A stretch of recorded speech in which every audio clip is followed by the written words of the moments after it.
كان ملك سليمان ليس قاصرا على امتلاك نواصي الإنس والجن والشياطين والطير والوحوش، بل من روائع ملكه قدرته الفائقة على ضبط مملكته الواسعة، حيث كان فائق اليقظة واسع الاطلاع دائم التفقد. وتفقد الطير فقال ما لي لا أرى الهدهد أم كان من الغائبين.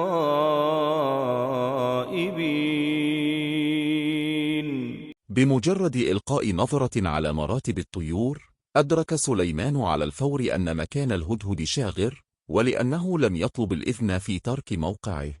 لأعذبنه عذابا شديدا أو لأذبحنه أو ليأتيني بسلطان مبين.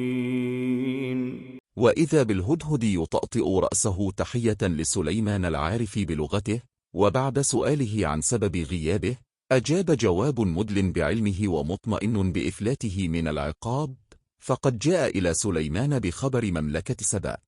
فمكث غير بعيد فقال أحطت بما لم تحط به وجئتك من سبأ بنبأ يقين.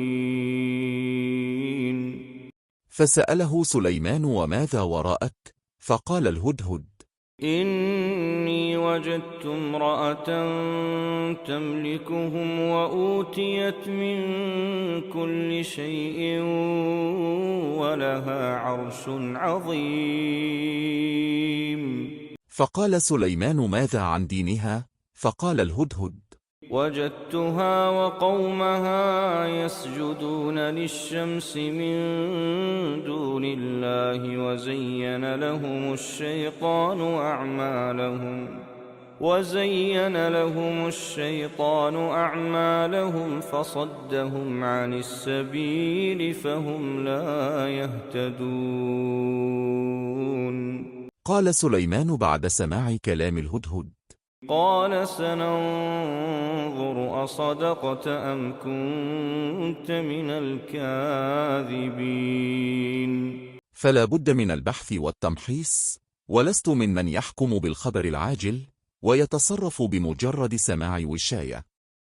فأخذ القلم وخط كتابا إلى ملكة سبأ ورماه إلى الهدهد وقال اذهب بكتابي هذا فألقه إليهم ثم تول عنهم فانظر ماذا يرجعون. فطار الهدهد، وبعد فترة ليست طويلة دخل قصر بلقيس دون حاجة إلى إذن من الحراس، وألقى الكتاب إلى الملكة، ثم تأخر عنها وظل يرقب من بعيد.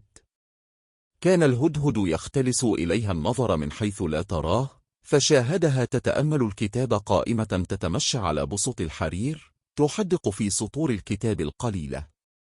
ثم أدارت بوجهها إلى جهة الهدهد واضعة كتاب سليمان على رأسها، وأشارت له أنها تود أن تقيم مأدبة ضيافة على شرفه.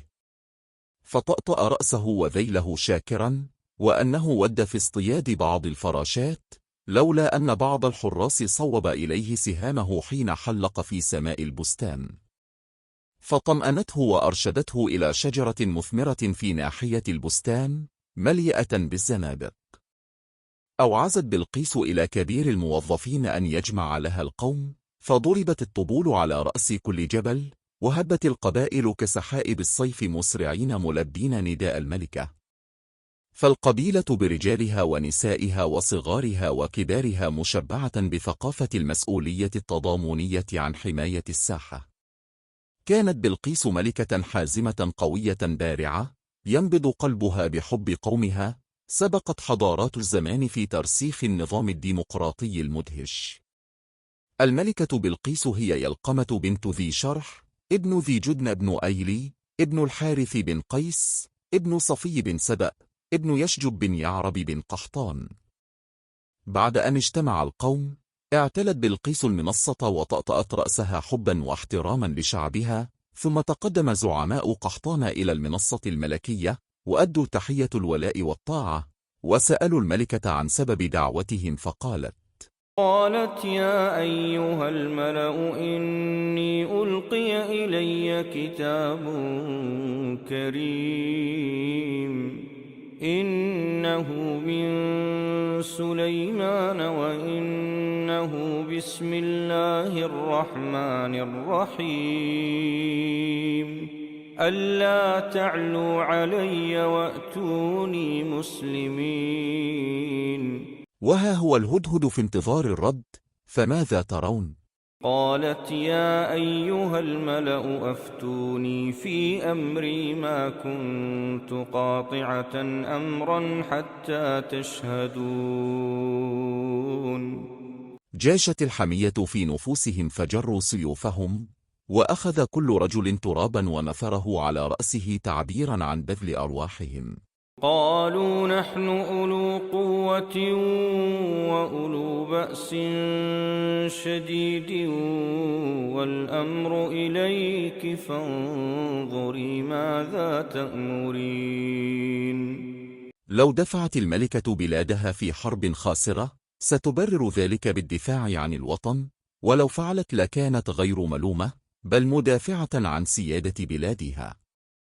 لكنها ببعد نظرها ورجاحة عقلها قالت لقومها: سأبدأ بالطرق السياسية والمعالجة الدبلوماسية، ولهذا ليس من الحكمة أن أجازف قبل أن أعلم علم سليمان، فإن كان ملكا سهل علينا أمره، وإن كان نبيا وملكا فلا طاقة لنا به. قالت إن الملوك إذا دخلوا قرية أفسدوها وجعلوا أعزة أهلها أذلة وكذلك يفعلون وإني مرسلة إليهم بهدية فناظرة بما يرجع المرسلون. أرسلت بلقيس برقية مختصرة مع الهدهد، وفيها الهدايا النفيسة مثل العقيق اليمني والزبيب الذي يأتي من أعناب حولان، ومعه أحمال اللوز من جبال اليمن، وأضافت من البن والقشر والسمن والعسل ما يسيل له اللعاب. وكان الهدف منها التدبير وحسن النظر واستكشاف أخبار سليمان، واختارت للقافلة رجالا من الأذكياء القادرين على استيعاب كل شاردة وواردة، والرجوع بخريطة شاملة تمكن الملكة من اتخاذ القرار المناسب. وزودتهم بالتوجيهات التي تريدها، وأمرت قومها بالاستعداد الكامل لأي طارئ. وصل الوفد اليمني إلى بلاد سليمان، وشاهد ما لا عين رأت ولا أذن سمعت، ولا خطر على قلوبهم أن ملكا كهذا واقع على وجه الأرض. فقد شاهدوا عفاريت الجن ومردة الشياطين وقوى الطبيعة مسخرة لإرادة سليمان، فالريح العاتية طائعة والطير عاكفة. رجع الوفد لا يعرف كيف يعبر عما شهد، إلا أنهم قالوا للملكة إن سليمان قادر على اقتلاع الأرض اليمنية إن أراد. فقالت الملكة: وكيف ذلك؟ فقالوا: سخر الرب لخدمته الريح والجن والشياطين والطير، ولو قاتلنا بالإنس وحدهم لقهرنا، ومع هذه القوة وجدنا سليمان في غاية التواضع والبساطة والزهد. فقالت الملكة: ماذا رأيتم؟ قالوا: وجدناه يأكل الشعير ويطعم ضيوفه لذيذ الطعام، ويجلس على الحصير والجلود ويلبس الصوف. فما هو بملك، وإنما هو شيء آخر أكبر من الملك.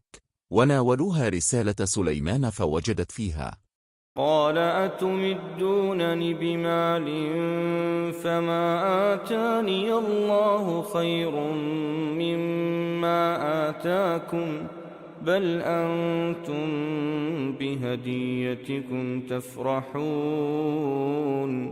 ارجع إليهم فلنأتينهم بجنود لا قبل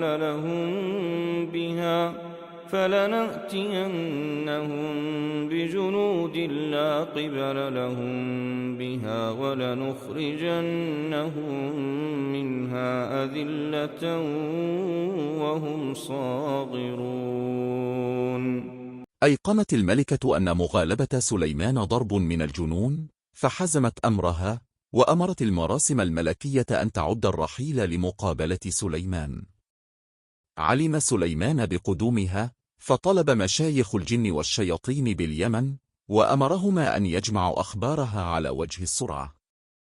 لم يمر وقت طويل حتى عاد وقص على سليمان موجزا عن بلقيس، ومضمونها أنه لما حضرت والدها الملك الوفاة قال لقومه: لم أجد من استخلف عليكم أفضل من بلقيس، وليس في أولاد الذكور رغم نجابتهم من يصلح للملك كبلقيس، فرضخوا لرغبته على مضض.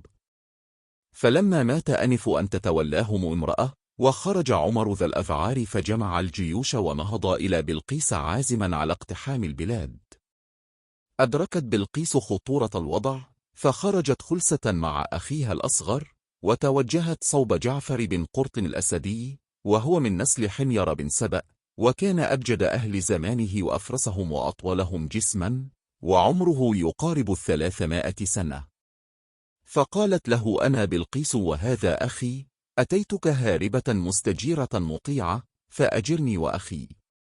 فقال: مرحبا بك وبأخيك، سأمنعك مما أمنع منه نفسي وبناتي، فادخلي إلى بنات عمك آمنة. وكان جعفر قد جعل على نفسه في كل عام عمرة إلى مكة، فيحرم بمكة شهر رجب، وبعد رجوعه عن العمرة يجاور قبر النبي هود شهر محرم، ثم يعود إلى حصنه. خرجت بلقيس مع ذلك العملاق في رحلته عبر محمية حماها لنفسه، لا يجرؤ أحد على الاقتراب منها، يسافر فيها إلى منتجعه الصحراوي بقرب قبر النبي هود، ولم يصطحب سوى نسائه وبناته. طمع بعض الصعاليك في الاستيلاء على مخيم هذا الرجل، وأخذوا يستدلون حتى وصلوا إليه، فرآهم جعفر وقال: من أنتم وما شأنكم؟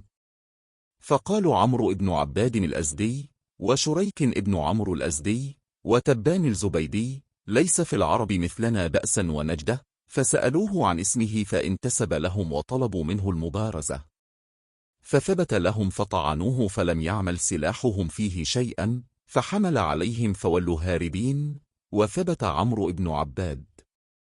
فعقر جعفر فرسه وعطف على صاحبيه فعبر النهر، وعلم أن لا طاقة لهما بجعفر. فقال جعفر لعمرو: ألق سلاحك واستأسر وإلا قتلتك، فألقى سلاحه فكتفه وربطه إلى نخلة، ثم عبر جعفر إلى تبان وشريك وأسرهما، وطلب منهما الفداء ما لهم كله.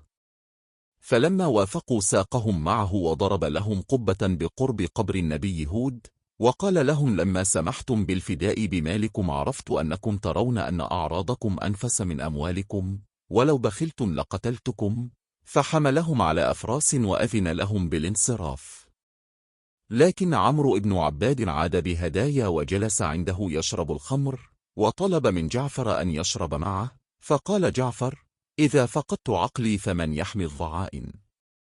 فألح عليه وقال: أنا ضيفك ولا يطيب السمر إلا بأن تشرب معي، ثم إنه خمر خفيف لا يسكر، فسقاه خمرا صرفا.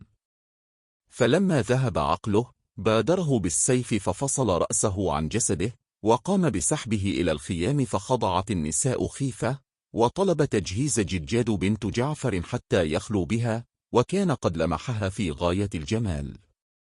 فقالت بلقيس: ليس لهذا الفاسق غيري، وكانت تخبئ خنجرا بين شعر رأسها مقبضه من الجوهر والماس، فيظهر من الأمام وكأنه حلية، وطرف سنانه وراء أذنيها. فأقبلت إليه وكانت أجمل من جدجاد، فبادر نحوها فقالت: ما هكذا تعاشر بنات الملوك؟ وخادعته حتى القته أرضا، وبادرته بالخنجر فغرسته فوق قلبه، ثم فصلت رأسه عن جسده، وسحبته وألقته بجانب جسد جعفر، وقالت: هذا قليل لك مني يا أبا عامر. ثم لبست ثياب أبي عامر وسلاحه، وأمرت النساء بالعودة قبل أن ينتشر خبر مقتل جعفر، فرحلن وكانت تمشي خلفهن كما كان أبو عامر يفعل. فلما أوصلتهن إلى الحصن شاع في العرب مقتله، وعرف عمرو ذو الأذعار مكان بلقيس فأرسل إليها الجيش فأخذها. وقبل أخذها أمرت أخاها بالهروب إلى البحرين، وقالت له: لي حيلة أخدعه، وأنت لا حيلة لك إلا الموت فأهرب. وسارت بلقيس إلى ذو الأذعار وكان فاسقا ناجنا جبارا، فلما أدخلت ثار إليها كالجمل، فأوهمته أنها مشغوفة به، وطلبت منه الاسترخاء ريثما تتهيأ. فدخلت الحمام وعادت كأنها ملهوفة عليه، فبركت عليه وغرزت الخنجر في ثغره ثم فصلت رأسه. ثم دعت الملوك الخاضعين لسيطرته وقالت لهم: لقد اختارني نائبة له وملكة بعده. فلما أعطوها عهودهم أخرجت الرأس وألقته بين أرجلهم، وقالت: خذوا رأس هذا الماجن الذي ينتهك المحرمات، وها أنا الآن ملكتكم مكانه، فهل لدى أحدكم أي اعتراض؟ فقاموا يقبلون الأرض تحت قدميها سمعا وطاعة، وجددوا لها البيعة. أعجب سليمان بما سمع، فقرر إجراء بعض الاختبارات. أمر الجن على أن يبنوا حوضا يشبه البحيرة، مزودا بكل أنواع الحياة البحرية، وأمرهم أن يغطوه بسقف من الزجاج النقي الذي يشبه الماء، وأن يجعلوا الحوض في البهو الموصل إلى مجلس سليمان، فلا يتمكن الزائر من الدخول إلا بالمرور فوقه. الاختبار الأصعب هو إحضار عرش بلقيس، فقد جمع في مملكته كبار المردة والعفاريت من الشياطين والجن، وعباقرة العلماء والحكماء من الإنس، ووجه إليهم السؤال: قال يا أيها الملأ أيكم يأتيني بعرشها قبل أن يأتوني مسلمين. فقال مارد من جن اليمن: قال عفريت من الجن أنا آتيك به قبل أن تقوم من مقامك. فقال له سليمان: وكيف تحافظ على ما يحويه من التحف والوثائق والأسرار والكنوز؟ وإني عليه لقوي أمين. فالتفت إلى عباقرة علماء الإنس وقال: ما رأيكم فيما سمعتم من العفريت؟ قال الذي عنده علم من الكتاب أنا آتيك به قبل أن يرتد إليك طرفك. وكان عارفا بتحضير الأرواح المكلفة بحفظ البيوت، فأوعز لحراس قصر بلقيس من الأرواح الخارقة، فأحطوا بالقصر ومنعوا تسرب الهواء المضغوط لئلا يتناثر، وطاروا به بسرعة الضوء إلى مجلس سليمان.